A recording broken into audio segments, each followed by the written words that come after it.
দিতে পারে যে এটা আমার অপরাধ ছিল, আমি আপনাদের গোলাম হয়ে থাকবো আপনাদের। আপনি জিজ্ঞেস করেন, উনি একটা ক্লু বের করতে পারবেন না। আমার কোনো অপরাধ ছিল না, বিনা কারণে আমাকে চাকরিচ্যুত করেছে উনি। এই কারণে এখন আমি অপরাধ ছাড়া মানুষের পিছনেই না। And is this your life? এটা আপনি জীবন বলে সম্বোধন করছেন?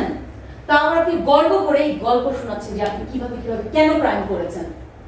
আপনার মতো একটা ট্যালেন্টেড পারসন এভাবে ক্রাইম করে বেড়াচ্ছে আর গর্ব করে আপনি গল্প শোনাচ্ছেন শুভ। আমার জীবনটা এমন কেন? আমার জীবনটা কেন এরকম? আমার মতো ট্যালেন্টেড রাইট ওই দ্রুত বলতেই গেটটা শেষ। মারি